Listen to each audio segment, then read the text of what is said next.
Dear listeners, a new day and a new story to discuss. Today I'm going to tell you a story that interests me. Listen and write down what you think about this situation. I'm interested in your opinions. If you're looking for a confession, here it is. I never thought I'd hate someone I loved so deeply. But hate, I've learned, isn't too far from love. Let me tell you about the night that changed everything between me and Samantha, my wife, the woman I thought I knew better than anyone. We were driving home from a party hosted by Zoe and Leo Harrow. Those parties they throw, Wild doesn't quite capture it. We'd never been to one before. You see, Samantha got us an invite through some connection of hers, some whisper of a friend she rarely mentioned. The car ride was silent at first, the kind of silence that screams. She was tucked away in the corner of her seat, as far from me as possible. I could almost hear her thoughts racing, just as wild as the party we'd left. Samantha, I started, keeping my eyes on the road. What's going on? She just stared out the window, that frown. I could almost feel it etching lines into her face. It wasn't until we were halfway home that she broke. Lucas, I did something tonight. Something bad.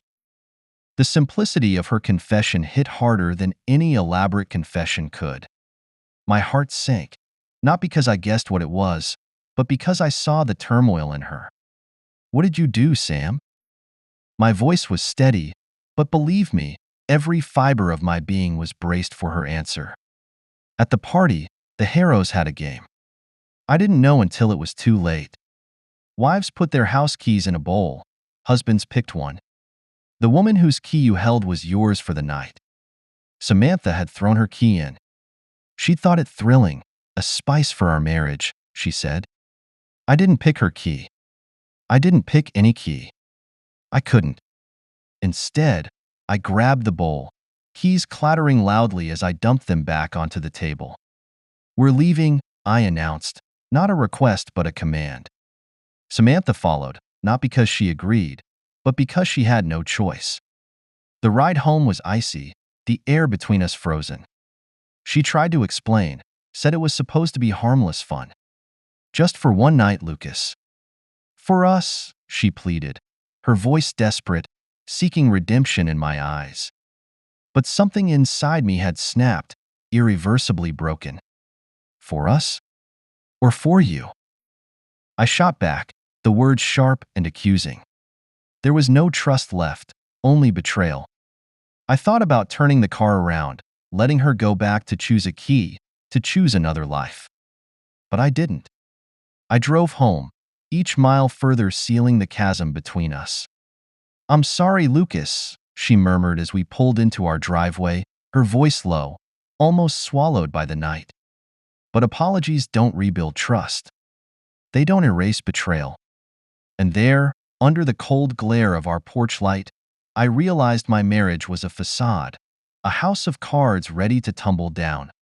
What would come next, I wasn't sure, but one thing was clear. Samantha and I, we were on a collision course with something inevitable and, perhaps, final.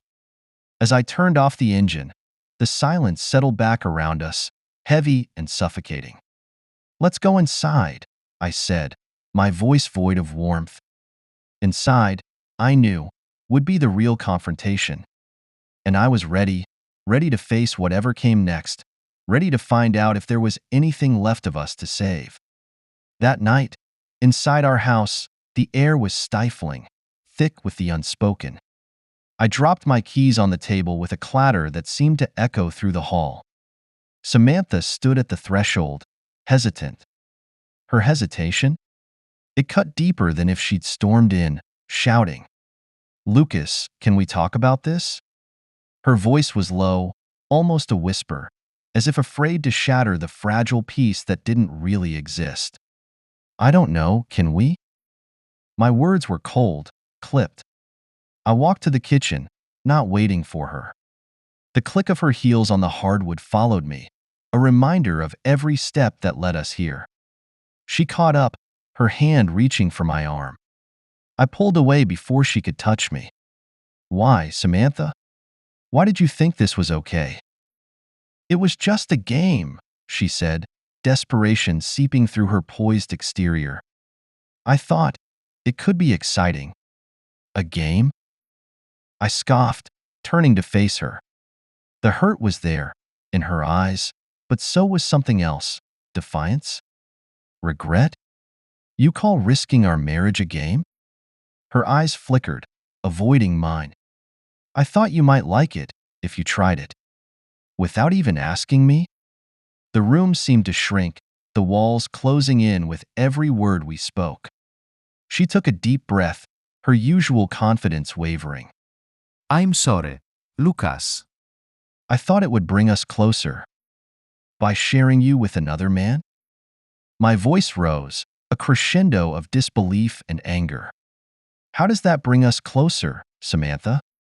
She flinched at my tone, her mask finally cracking. I don't know. I thought maybe it would make things more exciting, break the routine. Exciting? I laughed, but there was no humor, only bitterness. You thought throwing our vows into a bowl at a party would be exciting? She reached out again, her touch tentative this time. I didn't pull away, but I didn't respond either. Lucas, please. We can get past this. I stared at her, the woman I'd shared a decade of my life with. Get past this?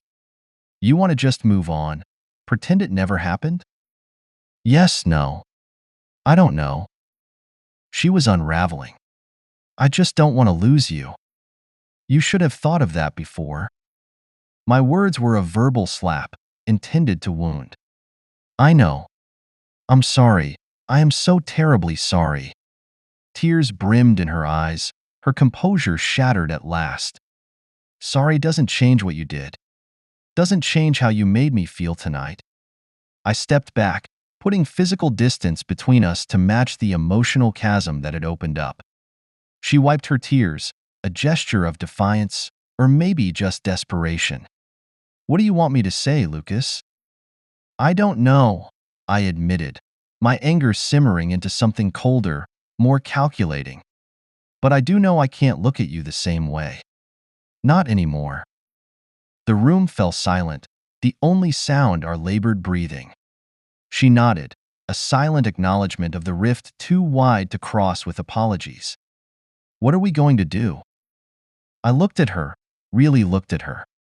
I need time, Samantha. Time to think about all this, about us. She nodded again, this time defeat etched into her features. Okay, time. I hope you find a way to forgive me. Hope, I echoed, the word bitter on my tongue. Yeah, we'll see about that. With nothing left to say, I turned and walked away, leaving her standing in the middle of the kitchen, a lone figure marred by shadows and doubt. Upstairs, in the solitude of the guest room, the magnitude of what lay ahead loomed large. Forgiveness? Redemption? Revenge? All paths lay open, yet none without cost. As the moonlight filtered through the curtains, casting silvery patterns across the room, I understood one truth. Tonight marked the end of the us we once knew. Now, it was just me, alone with my thoughts and a decision to make. It's strange, the clarity that hits you in the midst of betrayal. In those early morning hours, alone in the guest room, the air stale with the remnants of our shattered life, everything seemed starkly clear. I'd been played for a fool, and worse, by the person I trusted most. But let me not get ahead of myself. I want you to understand every piece of this puzzle, every twist in this sick game that became my reality. Samantha tried to speak to me the next morning. The kitchen was bright, too bright. The sun had no right to shine so cheerily after such a night. She made coffee, the bitter aroma filling the space between us. Lucas, please, we need to talk. Her voice was steady, too steady. It irked me. I'm listening, I said, keeping my back to her, staring out the window at a world that looked the same but felt entirely different. She took a deep breath. Last night, it wasn't just a mistake. It was planned. Planned. The word hung in the air, heavy and ominous. I turned to face her, my heart pounding with a mix of anger and dread. What do you mean, planned? Her eyes, usually so full of warmth, were cold, calculating. I wanted it to happen, Lucas. I thought it would fix things. Fix things? My voice was a whip crack, sharp and loud in the quiet morning. By throwing our marriage into a game of chance? It wasn't chance. She was shouting now, the facade broken. I knew you wouldn't pick a key. I knew you would stop it, make us leave. It was supposed to shock us out of this rut, make you see? See what? That my wife is willing to gamble with our lives for some thrill? I slammed my hand down on the counter, the sound echoing like a gunshot. She flinched but continued, not a thrill, Lucas. A wake-up call. For both of us. I thought if we faced something extreme, it might restore something or break it for good. Break it for good, I repeated, the words tasting like ash in my mouth. Well, congratulations, Samantha. You succeeded. The air between us was electric, charged with hurt and accusations. I never slept with anyone, Lucas. I couldn't go through with it. I stopped it before it started. But you would have let it happen if I hadn't stopped it? My question was a blade, cutting to the heart of her betrayal. She hesitated, and in that hesitation lay all the answers I needed. I don't know, maybe. I was so lost, Lucas. Lost in what we've become. Her confession gutted me. We had become strangers under the same roof, moving through our routine, our life, like actors in a play neither of us enjoyed. I want to understand, Samantha. Really, I do. But you chose to throw us into chaos instead of just talking to me. My voice broke, the weight of her deceit and my lingering love for her battling within. She stepped closer, reaching for me, needing to bridge the gap she had created. I know I handled it wrong. But can we start over? Can we try to find our way back? Looking into her eyes, I saw the woman I married, and for a fleeting second, I wanted to say yes, to sweep away the lies and the pain and try again. But underneath, the resentment simmered, a dark whisper reminding me of the night and her choices. Start over? I shook my head, stepping back. I don't know if I can. I need time, Samantha. Time to think about all of this. About us. She nodded, tears slipping down her cheeks. Okay, time. Take what you need. I left her standing there, in our bright kitchen, the sun mocking us with its light. Walking away, I felt the final threads of our connection fray, snapping one by one under the strain of truths too heavy to bear. The house, once a home, now felt like a stage for a play too tragic to perform. And as I closed the door behind me, I wondered if stepping back through it would ever feel the same again. You want the truth? Here's the raw deal. I was torn up inside, a mess of pain and rage, and above all, a bone-deep desire to make things right or to end them on my terms. This isn't just about betrayal. It's about being pushed to the brink and then making a choice that changes everything. Days turned into weeks, and those weeks felt like a countdown to some inevitable conclusion that I couldn't yet name. I avoided Samantha as much as I could.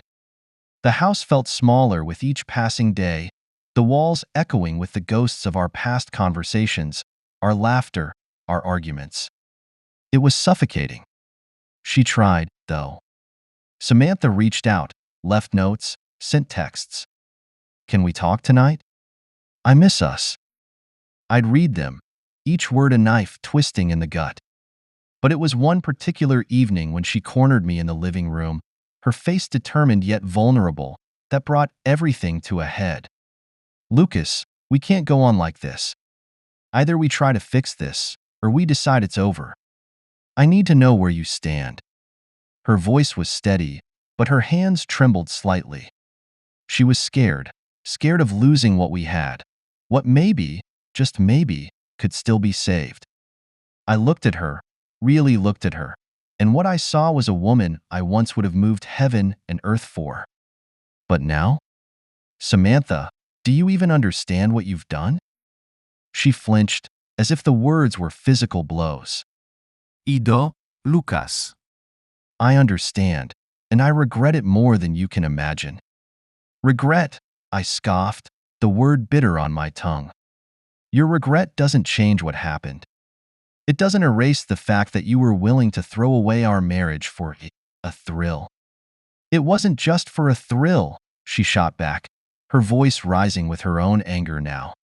It was a mistake, a horrible mistake, but it came from somewhere real, somewhere painful. We were stuck, Lucas, and I didn't know how else to fix us. So your solution was to break us completely? My question was sharp, cutting through the tense air between us. She was silent for a moment, then, yes, it broke us. But here we are, talking, really talking for the first time in months. Doesn't that count for something? Talking, I muttered, the irony not lost on me. Yes, we're talking, because you decided to gamble with our lives. Lucas, please. What do you want from me? What can I do to make this right? I stared at her, the years of love and moments of joy we shared flickering through my mind like a highlight reel that's supposed to play at the end of a happy life. But our reel was tainted now, corrupted by one night of madness. What do I want? I repeated, my voice low, almost a whisper. I want to trust you again. But I can't. Not yet. Maybe not ever. Her face fell, and for a heartbeat, I almost reached out to comfort her. Almost. So, where does that leave us? Her voice was small, defeated. I took a deep breath, my mind made up, the decision crystallizing in that heavy, expectant air. It leaves us on a break. I need space, Samantha. I need to think, to figure out if I can ever get past this. I'm going to stay at a hotel for a while. Lucas, don't go, she pleaded, taking a step towards me. But I stepped back, my resolve firm. I have to, I said simply. This is the only way I can see clearly. We're not done talking about this, but right now, I need distance. She nodded slowly, tears glistening in her eyes, but she didn't try to stop me again. Okay, Lucas. Take the time you need. I hope you come back. I hope we can find a way through this. As I packed a bag that night, the weight of the decision settled in my chest, heavy and uncomfortable. Was I doing the right thing? Was there even a right thing anymore? Only time would tell. But as I closed the door behind me, a part of me felt relieved, freed from the constant pressure of her presence and the reminders of her betrayal. That night, as I lay in a nondescript hotel room, the city's lights blinking indifferently outside, I realized that this was it. This was the breathing space I needed, not just to forgive but to decide if forgiveness was even possible. And in that solitude, the path ahead seemed daunting, yet for the first time in weeks, it also seemed clear. Here's the thing about distance. It gives you clarity but gnaws at you with the relentless question, what if? Each day in that hotel room felt like a battle between anger and the remnants of my love for Samantha. But it was more than just emotional turbulence. It was a reckoning with myself, with the man I thought I was, and the man I found myself becoming. The nights were the hardest.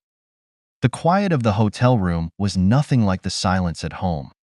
There, silence was filled with the memories of laughter, arguments, whispered secrets in the dark. Here, it was just emptiness, a void that echoed back my own doubts and fears. One evening, as I sat looking out over the city, my phone buzzed. It was a text from Samantha. Can we meet? I need to talk to you. Face to face. I stared at the screen, a part of me desperate to ignore her plea, another part starving for any closure. We can meet, I texted back, my fingers heavy with hesitation. Tomorrow. The park. Noon. Standing there the next day, under the skeletal branches of winter trees, I watched her approach. She looked smaller somehow, Or perhaps it was just the distance I felt between us now that made her seem so. Lucas, she began, her voice faltering, I've been doing a lot of thinking. Haven't we all? I interjected, more sharply than I intended. She winced, but continued. Yes, but I've realized something important. That night, it wasn't just about us or our marriage. It was about me needing to feel something different, something that wasn't tied to being your wife or to our routine. I was selfish, incredibly so. Her words were a confession, but they struck me not as an appeal for forgiveness, but as a bitter truth laid bare. And where does that leave us? I asked, my voice hollow.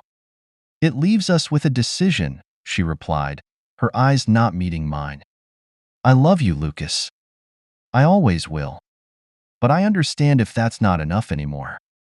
I want us to try again, but only if you believe there's something left to salvage.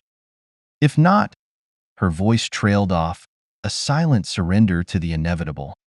I looked at her, really looked at her, and saw all the years of our life together flashing before my eyes. The good, the bad, the mundane, and the magical. Could I just walk away from all that? Could I forgive her? More importantly, could I forgive myself if I didn't try?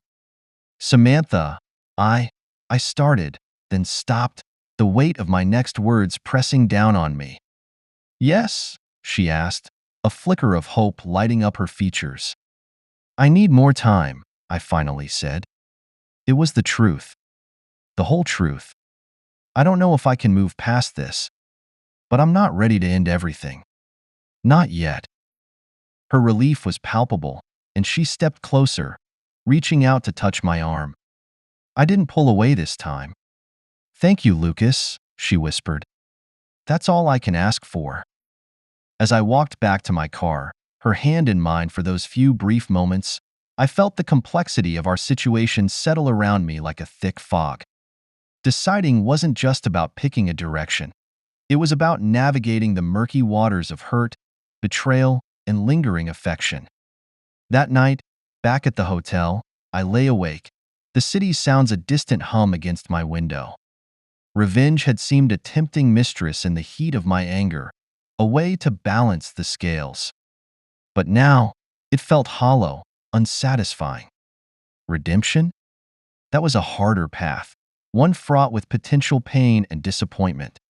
But perhaps it was the only way to truly reclaim anything from the wreckage of that one night.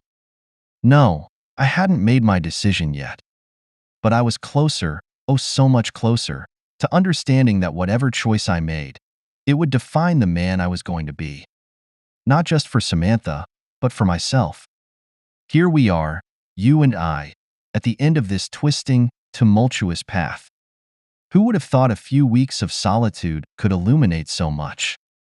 But let's not get ahead of ourselves. Let me take you through the final act of this drama.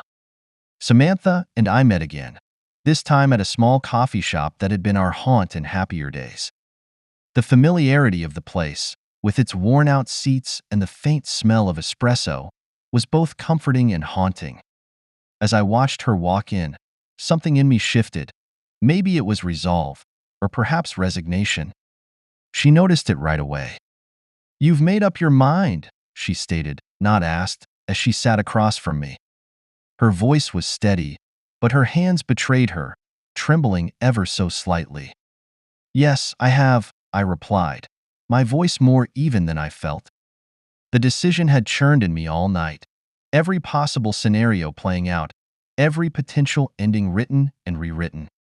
And her word hung between us, heavy with the anticipation of a verdict. "I can't do this, Samantha. I can't go back to how things were."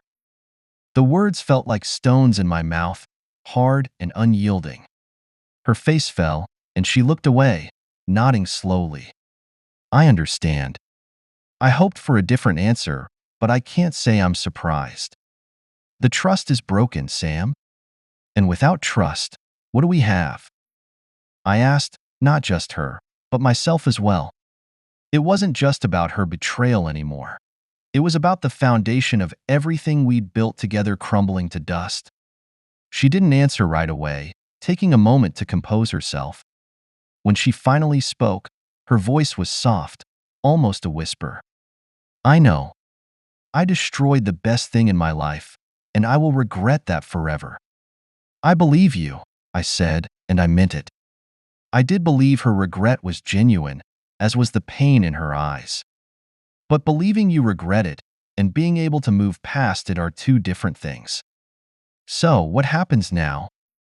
Her question was loaded with the fear of the unknown. We move on, separately. The finality in my own voice surprised me. I'll always care about you, Sam. That won't change. But we can't be together, not after everything. Tears welled up in her eyes, but she didn't break down. She was stronger now, perhaps hardened by the ordeal, just as I was. Will I ever see you again, Lucas? I don't know. Maybe someday, when there's less pain, less bitterness. It was the most hope I could offer her, and myself. We stood up, the act of rising feeling symbolic, like emerging from the depths of something dark and suffocating. She stepped forward, hesitated, then did something unexpected. She hugged me. It was brief, a fleeting touch, a goodbye to a decade of togetherness. As I walked away, I felt the weight of her gaze on my back, but I didn't look back. Looking back was for those who dwelled on what might have been. I was stepping into what was, into a future uncertain but wholly mine. The walk back to my car was longer than I remembered, each step echoing with the finality of the decision. The cool air wasn't enough to stop the heat of tears that I hadn't expected to shed. But they were not just of grief and loss. They were also of relief, of the burden lifted, of the end of one chapter and the beginning of another. No, there was no dramatic reconciliation, no last-minute redemption. Sometimes, the most profound stories are those that end not with a bang, but with a quiet closing of a door, a soft farewell to a shared past, and a silent welcome to a solitary path forward. And you, dear listener, as you reach the end of this tale, know this. Forgiveness isn't always about giving someone else another chance. Sometimes, it's about giving yourself the chance to be free, to find new stories to tell. And that's exactly what I intend to do.